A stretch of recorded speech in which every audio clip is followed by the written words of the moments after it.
நீ உதைக்கல, படத்துல இருந்தே கட் பண்ணிடுறோம். படத்துல இருந்து முக்கியமா எல்லாரும் சொல்ற சீனு என்ன ஞாபகம் இருக்கா? நீங்க சார எட்டி உதைக்கிற மாதிரி ஒரு ஆமா, சீன் ஆமா, இருக்கே. ஆமா. அந்த அந்த சீனு எடுக்க போறாங்க. அப்படி ஒரு சீன் இருக்குன்னுலாம் எனக்கு சரி. தெரியாது. ராதா இவரு பஞ்சண்ணன் டைரக்டர் வந்து, "ராஜம் அ ராதாண்ணன் மேல போவாரு. நீ எட்டி உதைச்சு அவர கீழ தள்ளணும்." அப்படின்னு. "ஐய்யய்யோ! அவரு எவ்வளோ பெரிய ஆளு. அவர போய் நான் உதைப்பேனா? மாட்டேன்." அப்படின்னேன். உதைச்சு தான் ஆகணும். அது வேற வழியே கிடையாது." அப்படின்னாங்க. உடனே ராதாண்ணன் என்ன சொன்னாரு, "இந்த பாரு ஏய் உதைச்சிரு. நான் ரெடியா இருக்கேன். உதைச்சிரு. உதைக்கல சரியா வராது." அப்படின்ட்டு அவரு ரெடியா இருந்தார். நான் முடியவே முடியாதுன்ட்டேன். அப்புறம் என்ன சொல்லிட்டாங்க, படத்துல இருந்து என்னைய எடுத்துருவேன்ட்டாங்க.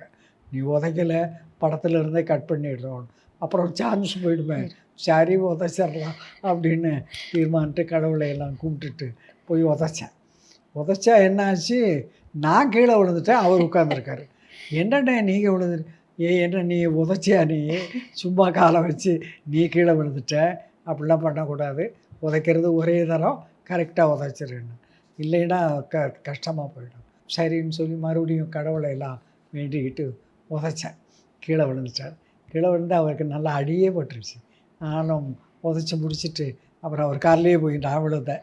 "அண்ணே நான் மன்னிச்சிருங்கண்ணே. தெரியாம பண்ணிட்டேண்ணே." "இல்ல, இல்ல நம்ம எல்லாம் தெரிஞ்சு தான் பண்ணியிருக்கோம். நீ நல்லா பண்ணிட்ட. உனக்கு நல்ல பேரு கிடைக்கும்." அப்படின்னு ஆசீர்வாதம் பண்ணார்.